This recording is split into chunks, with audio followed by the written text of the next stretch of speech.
Yo, yo, yo. What's up, everybody? And welcome to Driving the Line, your number one sports betting show in all the land. And it's not close. And no, this isn't Coach. This is a new and improved version. But I am Daniel Greer. I'm going to be hosting the show today. But Coach, yeah, he's out doing family stuff. And I know he hit me hard this past week about going to field day and spending time with my kiddos. But what do we have here? A little bit of eating the crow, as we'll say. So shout out to Coach going and with his son, JJ, and making sure that they're playing. He's on the bag for him. So shout out to Coach as always. As we always say in my family over everything. So let's go ahead and get into our family and look back at the plays that we had yesterday. And Charles going 2-0.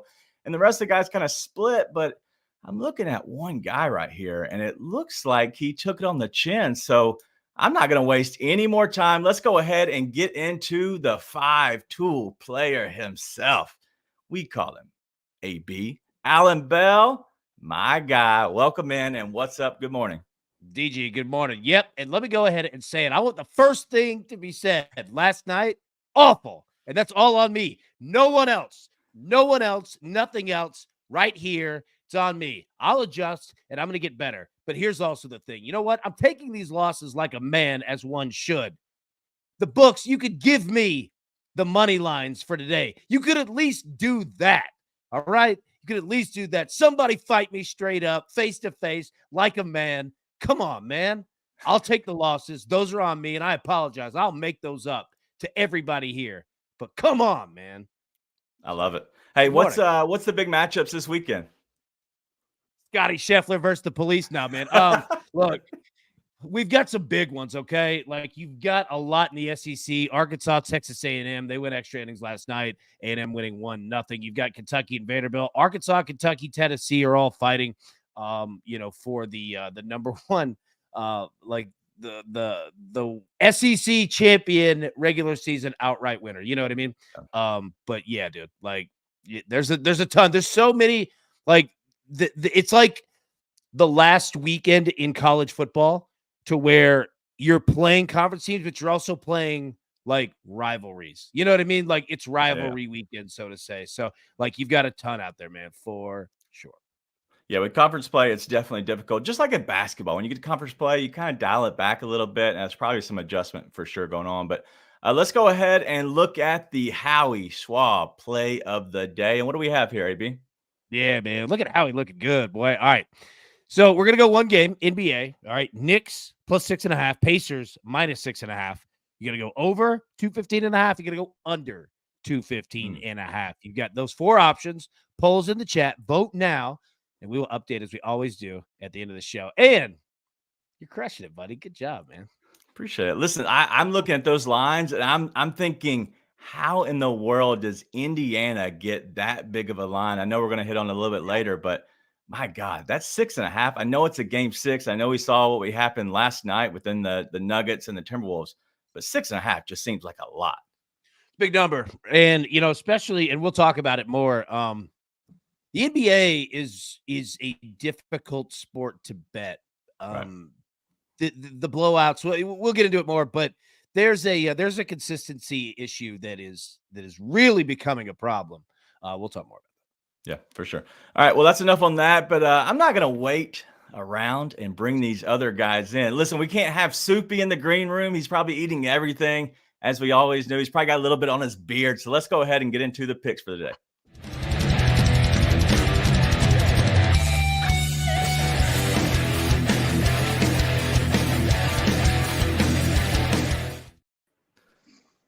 Wow, we just got the blackout screen. What happened with Chuck? Because I just want to be me and you now. Me and you. Really? You really had to come at me like that? I was right, dude. Let me say this. I'll say this for Chuck. Go ahead. You go. I'm sorry. I lost last week. I understand what happened. You know what? I was ready to let bygones be bygones and just – but, you really had to. And I actually really did check my beard to see how it was looking. It looks clean and proper as usual. I like it. Well, you're not deadlifting today, so that's a big bonus for me because you can't show me up because I'm in the driver's seat. What's up, AB? Well, no, I was going to say, I know who is deadlifting today, all right? And I can tell, well, two. Number one, my man Chuck's internet service. They're not winning this battle. They're getting spotted way too much on these reps. But number two, I wanted to highlight this. John says it. Paul Skeens on a Friday. Bro, yes. Great point, dude. Like, John, that's an excellent point. Well said. All right, sorry. Keep going, DJ. Sorry. Does that – okay, so Skeens just went up against Chicago and had 7 Ks. Like the familiarity, I think it's a good word. Does that scare you at all, AB? Because that scared me because I looked at him like, man, they just saw him, and the benefit is not seeing him, right? Yeah, a little bit. But again, Paul Skeens, dude. Yeah. The man shows up. I've never seen him not show up, and I don't say that as some kind of a jinx thing. The dude shows up, and Friday nights, Paul Skeens has owned Friday nights for a long time. This ain't nothing new for the big cat. He is, dude, he's ready to go. And also in the chat, Big Scott Cope. Hey, buddy, I was thinking about you. We're all been thinking about you. And, yeah, man, hope you're feeling better, buddy. Yeah. As Robbie Hockey says, the Skeen machine, but shout out to you, Scott, as well. Yeah. Let's go ahead and get into our guy before the internet drops again. He gets pissed off and goes to the green room and then eats us out of house and home. What's up, Charles? Morning, DG. Morning, crew. Yeah, I don't know what happened there. I've got fairly good internet. It just so happened to drop on me. I went into freeze frame as we were coming in, but back, excited for the weekend. Huge card of soccer as well. So see what we can't pull off. Then AB left me as well. He pulled a trick on me. There we go. It's not you. It's us. Soupy. All right. Does it hurt you at all that when you see the Minnesota Timberwolves come out and look the way they did, but the last 2 games, actually, I guess the last 3 games, they looked after you lost our matchup. Does that hurt you inside at all? Extremely, because it's just like you couldn't do that when I had so much on the line. It's just not fair. But you know what? Nothing in these playoffs, either NBA and NHL, have been predictable at all. Did you even expect 45 points? No. It was crazy. Nothing has been expected at all. But speaking of not expected, let's go to you first, Soupy. We're going to put Charles on the back burner a little bit. We're going to go and let you lead off today. And I know you have every sport, as you always do, because you're not a one-trick pony, as you like to say. But let's go ahead and lead off with you right here, and let's go to hockey. All right, let's go to the ICO Avs. Again, like I said, I can't predict any of these matchups because it's just been crazy. So I'm going Avalanche, team total over 3.5. They go on hot and cold streaks. Let's hope that the hot streak they went on in the last game stays with them. Jake Ottinger, 739 minutes. I think it looks like he is getting tired, and that could affect him down the line. And what I like is Jonathan Drouin moving up to that first line. He's doing all the dirty work, helping Nate McKinnon, helping Mikko Rantanen get those shots, and of course, Colin McCarr. I mean, when you get a defensive man to get 2 goals in a game, you know you're on point. I got them over 3.5. I think it's going to be a high-scoring game, and I think Dallas is going to lose because they're 1-3 in elimination games that are not Game 7 over the last 2 playoffs. Yeah, that's crazy. And honestly, I've stayed away from hockey. I am a blind dumb bettor, and so I will never venture off into, unless it's somebody that I trust you. But unless it's somebody I really trust that I've played consistently, I am not going to blind play any of the hockey games, especially with playoff hockey. I will watch, and that's one thing I have done is I've watched a little bit.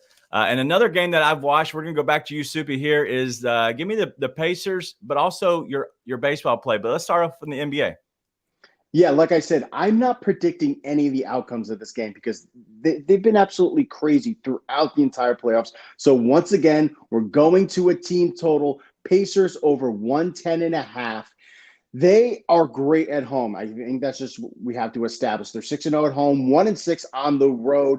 I think the 3 days of rest are going to play a big part. That's why I think even taking the over for this game is a pretty good bet. But the Pacers, they've hit this total in 8 of 11 games in the playoffs and 10 straight at home going back to the regular season. So let's hope that this is an exciting game, but another high-scoring game.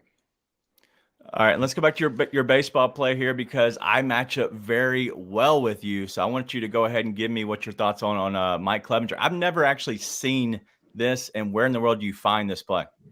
I found this on DraftKings. So again, I'm not in the mood to be predicting games right now because I haven't done well with them. So I want to find the best props, and you could sound smart when you find props like these. So here we go. Yankees are 10th in first inning runs scored. They're third in third inning runs scored per game. White Sox 20th and 30th in second runs scored and 21st in runs scored in the third inning. Clevenger, he has a 0 ERA in the first inning. Okay. But 9 ERA in the second, 9 ERA in the third. And now you may look at Cortez. He has a 9 ERA in the first inning, but that heavily stems from his first 2 starts of the season. And he's only allowed 1 run in the first inning in his last 7 starts. And the Yankees have scored first in a Cortez start in 4 of his last 6. So, and again, smash this one. This looks like a great bet. Wow. Listen, I do love that. Mm-hmm. And I'm kind of on it as well, but there's also some thoughts in the comment section. Yankee money line and Judge to record a hit. It's the same odds that you have at -130. Do you like that at all? I mean, they're going against the White Sox, so why not? And I love the way Judge is finally getting hot. Giancarlo Stanton is getting hot. So as they all get hot, they all, again, back each other in the lineup. When they all get great, this is just probably going to be one of the best Yankees right now, the way they're playing. So, again, against the White Sox, absolutely crush it. Speaking of Judge, this isn't the soupy show. I'm going to go ahead and throw to myself right here. I'm going to give you my plays because I'm on that exact same game going against Mike Clevenger. And we have Aaron Judge for over 2.5 hits, runs, and RBIs at even money here. He's covered this 8 out of the last 11 games. But if you look at these numbers, and I shared this last time against Bryson Stott, 18 hits in the last 11. 12 runs in the last 11, and then 11 RBIs in the last 11 games. He's hitting 364 versus Mike Clevenger. I expect him to keep doing that. The only thing that scares me is the actual walk. And so they might pitch around him, but because they could pitch around him, I'm not so scared because I have the hits, runs, and RBIs. That 2.5 number does scare me, but not with Judge and not the way he's been playing. But let's go to the other guy, and this is William Contreras, and we call him Wild Bill. And Wild Bill has hit this 3+ in 7 of the last 9 games. He's had 17 hits in the last 9 games, 10 runs, 7 RBIs. And then it gets Hunter Brown, who throws his fastball 49% of the time.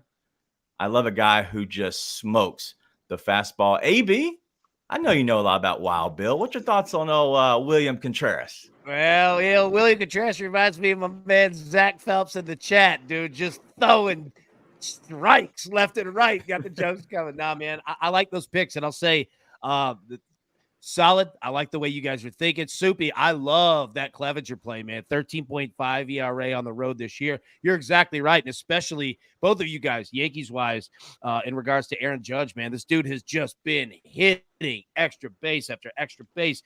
You know, he just – the guy mashes, man. And the best part about it is that the dudes around him are mashing too. They're protecting him, right?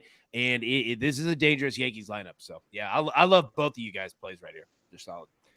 Yeah, as William's saying in the chat, Willie Adames to get a hit, Hunter Brown, bad against righties. But also Contreras from Plus Money Sports, best catcher in the game right now. Yeah.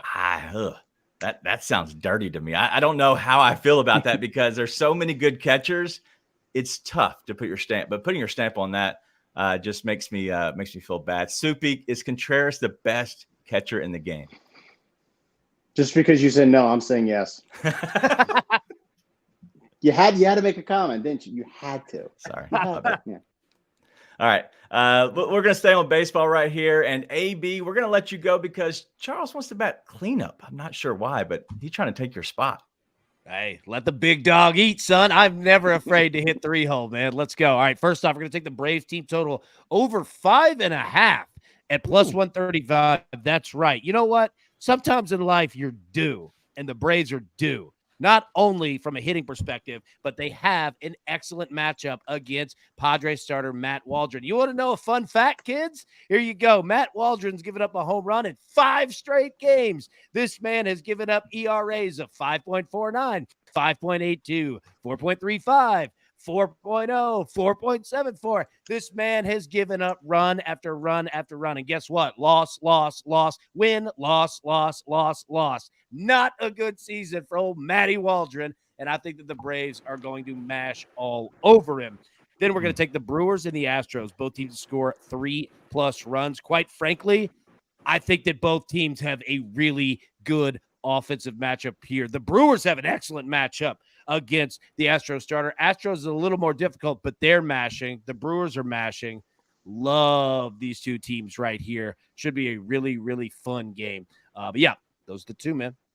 The Astros struggle in their bullpen right now, and that's one of the biggest things. I look at that Brewers line. You're talking about an Astros team that seems to be there. They can't figure out their bullpen rotation, their guys, and so I love that play. But it seems that we're all kind of just around the same thing because I got Wild Bill in your game, and then also I'm over in Soupy, so it's a lot of synergy, as they say. Synergy. Hey, you know what?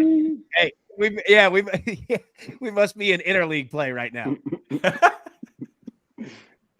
I like it. All right, so TJ Parker is saying Adley Rushman for the number 1 catcher.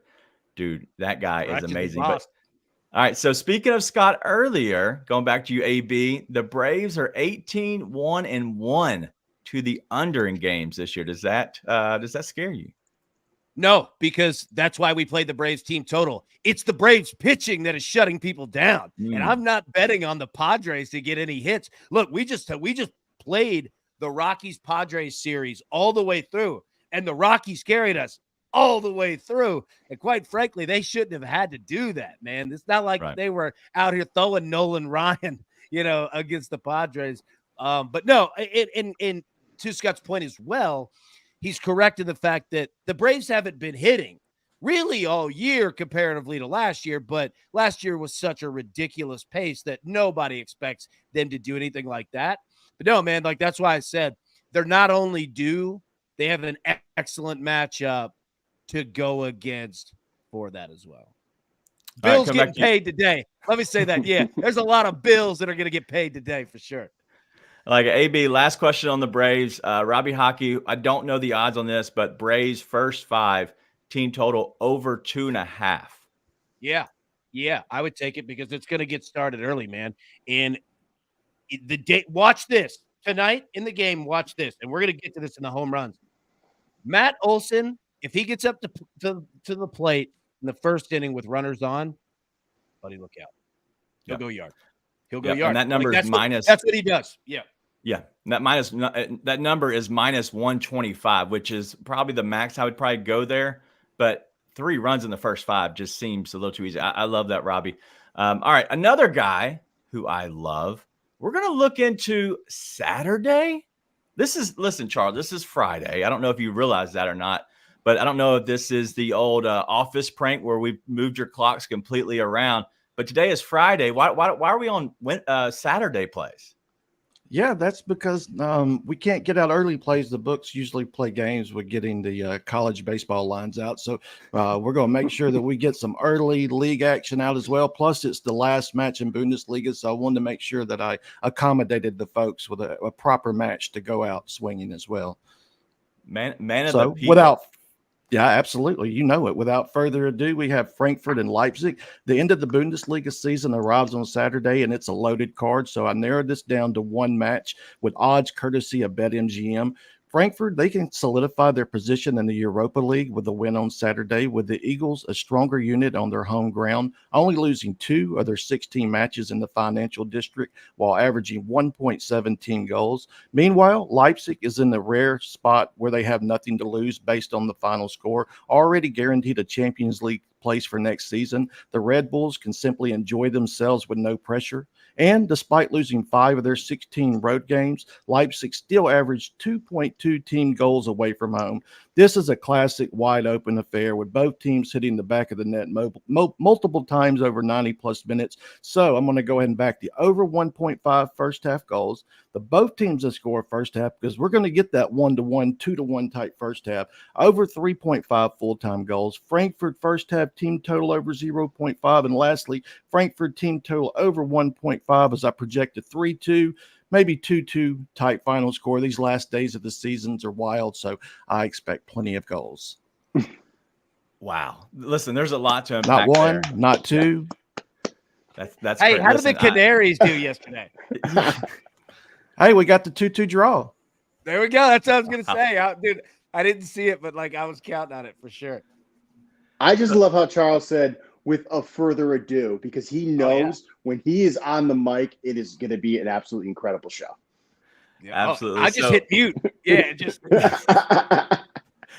Charles, I'm looking at that and I'm trying to figure out, all right, I think there was 5 plays there. So is there anything that you like more than the other that you're leaning on more? Because if somebody's looking at, hey, I maybe don't want to put, 5 units on here, or maybe I put a half unit on each one. But is there anything that you're looking at within these 5 plays? You're like, hey, I kind of favor this more than others. And obviously, usually your favorite play doesn't hit, which is weird. And that's usually how, maybe it's just me. But is there anything on here that you like more than the others? Yeah, I have confidence in all, but I would say the Frankfurt team totals, because I definitely project them to get a first half goal and then at least 2 by the end of the match as well, because I definitely think they probably end up getting the win as well. So, yeah, I would lean toward the Frankfurts if I had to. Yeah, for sure. Listen, Goats Headful, whoever that is. I love the name. I shout out always the best names. Those are my favorite. But he's backing you. He likes Frankfurt, the total team as well.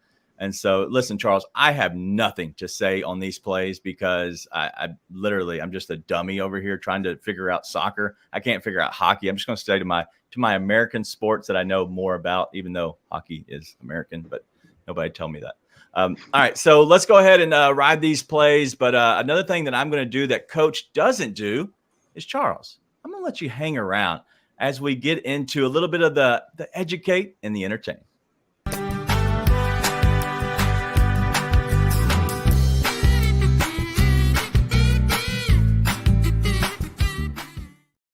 All right. A lot of people are obviously understanding and knowledgeable of what's happening out there at Valhalla in Louisville, Kentucky. And so there has been an incident this morning.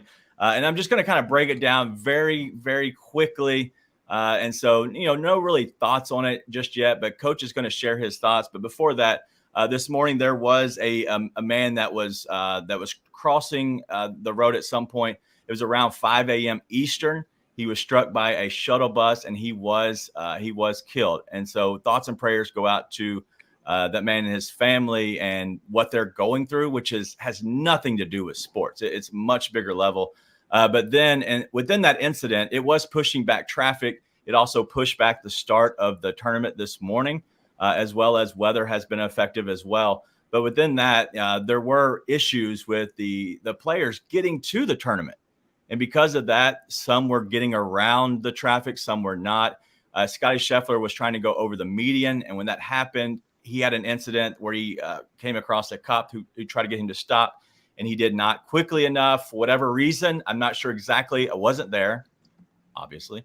But he was then booked and arrested on 4 different accounts. And he was sent into the police station and is now posted bail and is back out on the golf course, which is crazy to me that all that can happen that quickly this morning. But Coach wanted to share a little bit on his thoughts on this entire incident. So let's go ahead and hit the video for Coach. Hey guys, good morning from beautiful Rancho Mirage, California. Sorry I couldn't be with you today, but as you guys know, Daddy Duty calls and JJ has a big golf tournament. It's a little ironic that I wake up this morning at around 4 a.m. here and my phone is blowing up to Scotty Scheffler being arrested outside of Valhalla. Now, we would not even begin to speculate on the human aspect of this story because all the details are still coming out about everything that happened. But we are a sports betting show. And from a betting perspective, there's a lot up in the air right now. He was the overwhelming favorite. there are tens of millions of dollars that have been bet on Scottie Scheffler, and he was a very low favorite, plus 450. Even after day one, he's 5 back of Xander. He's still the second or third favorite, depending on what book you use. And so I know there's a lot of people out there right now. We want to be very, very considerate of the entire situation. But from a betting perspective, I would just kind of put on hold anything regarding Scottie Scheffler until more news comes out. I would follow ESPN. Jeff Darlington was literally on the scene and has video of Scottie Scheffler being arrested. So this is a fluid situation, but from a betting perspective, I don't know that I've ever seen a story like this. It's unprecedented. So we're going to keep our eyes on it too, because as you know, this week on DTL Golf, Scottie Scheffler was a big part and is always a big part of the discussion. I hope everybody else stays safe. Let's keep it positive and let's keep it moving. And here's to day 2 of the PGA Championship. Have a good day. A lot of craziness going on with that. Yo, what's up, baby? I just want to say, from a reporter's perspective, getting video and being on scene that fast is amazing. That is amazing. Oh, yeah. Like, how in the world would you get, like, it had to, I guess, just be luck. Like, was he stuck in the same traffic thing? Because, my God, man, like, as a reporter, it's unreal. Unreal. From my understanding on the whole situation, I've been watching a lot of the news. It has where a lot of guys, he was at the front of the entrance for whatever reason. I'm not sure. But he was there at the incident occurred. But also there were guys that were walking a mile and a half, actual players. They were walking that far because they were stuck in traffic. They parked and they just would walk a mile and a half to get to, so they didn't miss their tee time. They were unsure. Everybody was unsure this morning if they were going to be able to get into the actual tournament. And so there are factors that revolve around, you get penalty strokes if you're not there at a certain time. Yeah. Okay. Yeah. I didn't realize that it was that close. Okay. My bad. Yeah. Cause I was like, how in the world would you even know? Right? Like, by the time you would even find out, everything had already been taken care of. And then to get there in a traffic jam. Right. Okay. That makes a lot more sense. My bad. Yeah. So that's the incident surrounding it all. Listen, we don't understand a lot of it, and we don't want to speak on too much because there was an incident where somebody lost their life. So we don't want to get too far in, and we don't want to make all the jokes. There are plenty to be made, but the craziest thing, he gets there and he birdies his first hole. Wow. Hey, all right. I'll tell you what, when somebody walks to the tee pissed off, all right, and they don't even take practice cuts, they just take the ball, put it right in the ground, walk right up, and lace it right down the middle. Buddy, you're in for a long day. That man's he's gonna be going. Speaking of hitting it right down the middle, I'm going to answer the question of Joey Blaze. Yes, Coach does carry the bag for JJ, but hopefully JJ hits him straight as well. Let's go ahead and go to you, Soupy, first. The game last night obviously was a blowout, and your team lost 3 games in a row, and now they came back and won at home, going back to a game 7. What do you put on this? Is it more of Minnesota locking in and maybe they figured out something, or is it Denver just not caring as much, knowing they can go back home for game 7? I have no idea. Does anybody have any idea how this series has worked? We've seen blowouts on both ends. We've seen blowouts in every single series pretty much in the NBA. Who knows for Minnesota that they kind of felt like they were on the back of their heels. They knew they needed to win this game and at least force a game 7. Did Denver know that, hey, if we lose this one, we can always go back home and try to win it? Honestly, at this point, I don't even know because the NBA playoffs have just been weird throughout the entire time. Weird would be an understatement because it has been crazy this entire playoffs. Charles, any thoughts on it? I don't know how much you keep up with basketball. Any thoughts on the NBA at all within this game? Did you watch, or do you even keep up with basketball? Because I'm honestly unaware.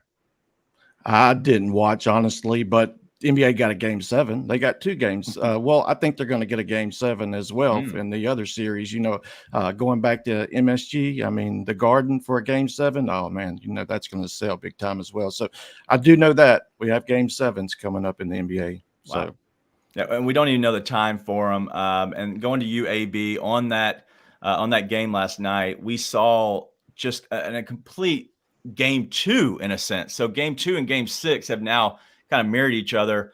Was that game more about the Timberwolves kind of locking down on defense more, or was it just Denver not caring and just not shooting the ball well early on? I think a lot of it, quite frankly, was Denver saying, all right, there's a game 7. Like, wait, this is done. I mean, that game was over by halftime. Now, I'll say this. You guys hit on it, in terms of the game, and I thought Soupy said it best, right? So not, somebody to go after the same thing that what he's saying. I'll look at it from a different perspective. The TV ratings, I'm fascinated to see because Charles brought up an excellent point.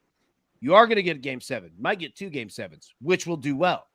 However, those ratings last night had to plummet.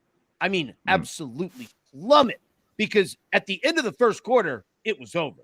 By halftime, everyone on the planet knew that it was over, including the Denver Nuggets themselves.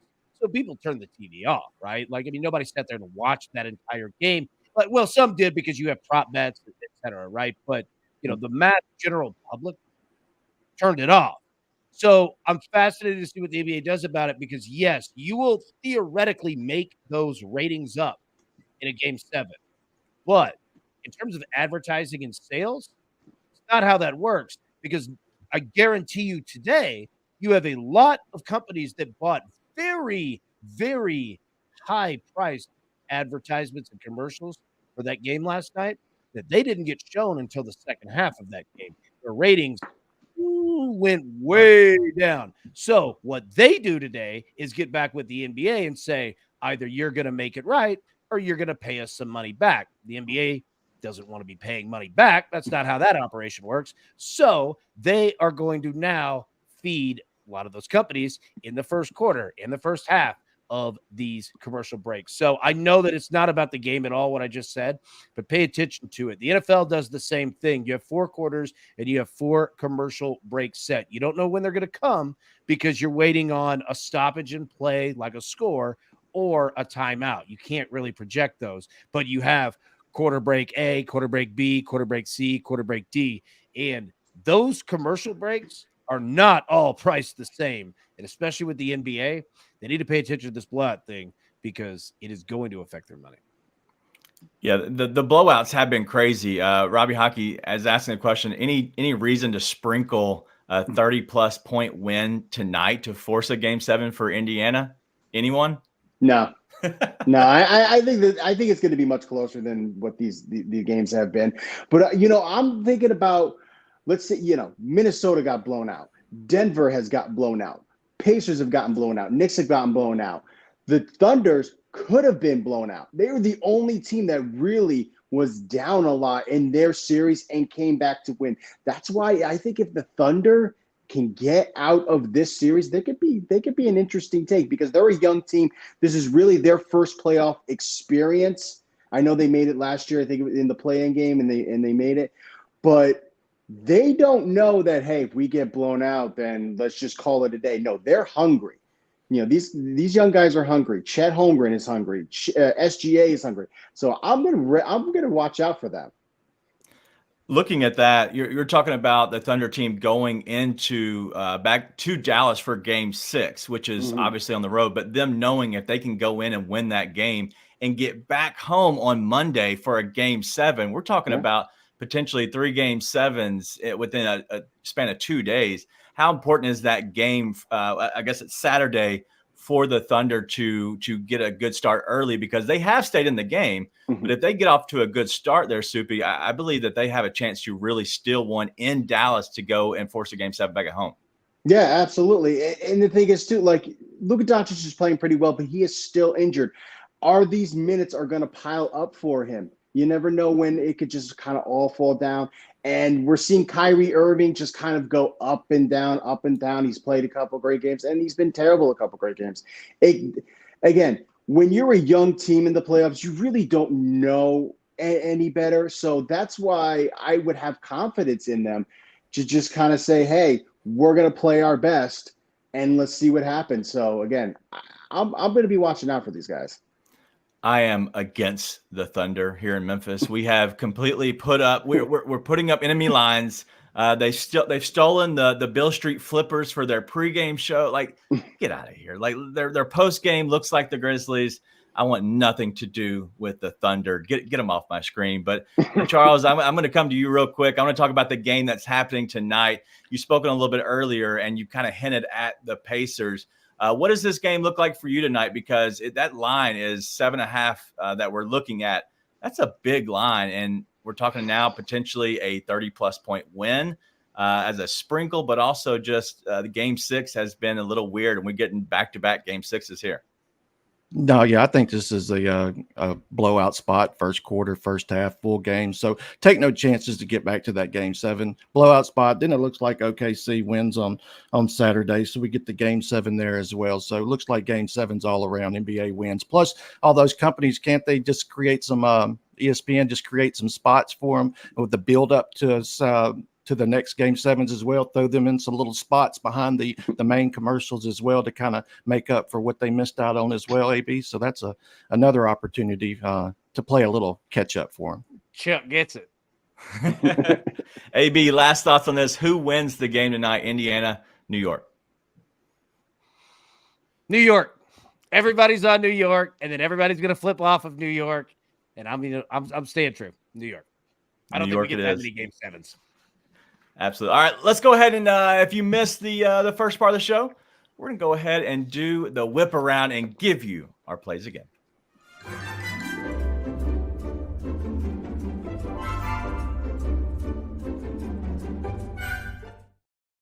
All right, first things first, boys, we have the home run odds. And we're going to go ahead and start with our guy, AB. Who you got tonight? Matty Olson. Plus 275. Now, look, the odds for everyone that we have listed pretty low comparatively, right? Like betting home runs is difficult, but going Matt Olson, man. Facing Waldron, a right-handed hitter or pitcher. Yeah, I'm feeling Matt Olson. All right, Soupy. Well, like I said, I got Mike Clevenger to allow the first earned run. How great would it be if it was because of a Aaron Judge home run? Yep.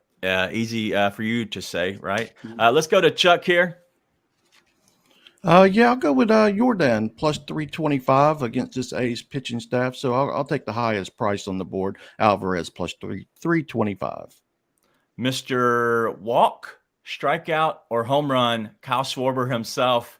I'm going to ride with him. The odds, just as you talked about, AB, the odds are just disgusting here because for hitting a home run with the dead balls, that's not what I want right now with these low of odds. It's gross. No. Yep, it is gross for sure. All right, let's go ahead and give you our picks again. If you missed it, if you were not able to be here, we're going to go ahead and give you 15 seconds or less with our picks. And Soupy, if you go ahead and give us all three of your picks. Yeah, I'm going with the Avalanche team total over 3.5. I like the way they played in the last game. When they start scoring, they keep it going. So get them over 3.5. Pacers team total over 110.5. They've hit this total in 10 straight home games. And then Mike Clevenger to allow the first earned run against the Yankees. The Yankees are just mashing right now, and they are going to start it off. The Yankees are mashing, and Aaron Judge is mashing. Over 2.5 hits, runs, and RBIs at a plus 100. He hits well against Clevenger, and he's covered this 8 out of the last 11 games. Then Wild Bill, William Contreras, over 2.5 hits, runs, and RBIs at plus 115. 3+ in 7 of the last 9 games. 17 hits in the last 9 games. Against a guy in Hunter Brown who really loves his four-seam fastball. I get Wild Bill today to make sure we have some hits, a little bit of runs, maybe an RBI. AB, what you got here? We are going with the Braves team total over 5.5 at plus 135, as well as the Brewers and Astros. Both teams to score 3+ runs at minus 105. All right, we have our Saturday plays, unfortunately, known today. Charles? Yeah, Bundesliga action on Saturday to close out the league. Frankfurt, Leipzig, odds courtesy of BetMGM. We're going to grab the over 1.5 first half goals. Both teams to score in the first half. over 3.5 full-time goals. Frankfurt, first half team total over 0.5, and Frankfurt team total over 1.5. Charles, I know that everybody can follow you because you're going to have a million plays out on social. So where can people find you on, we'll say, the X? Yeah, at the ROI Capper 1. That's ROI Capper 1. Is that R0I or R capital O? Number 1. Well, no, the zero. Is it a O? Is it or a zero? RO. Okay, listen. I tried to do it the other day and I couldn't figure it out. It was like it wasn't kicking it to me. Soupy, where can people find you at? You're not. I'm that Soupy. That was terrible. That's like a dad joke. I thought that was going to be a Jordan Alvarez thing. All right, great show, boys. Let's go ahead and hit the closing bell.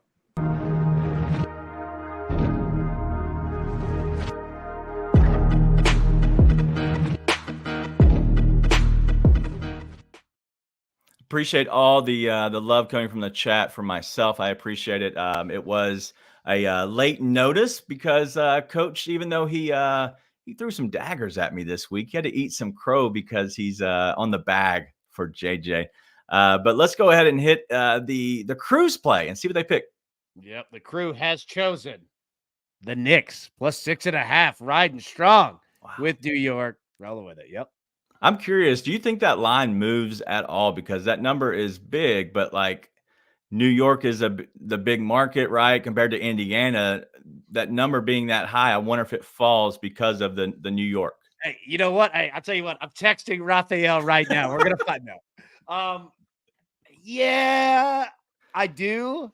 But I think that it probably comes right back. Like, I think that we finished where we started. You know what I mean? Like, I think that number's pretty efficient. It didn't move any last night. Neither did the total.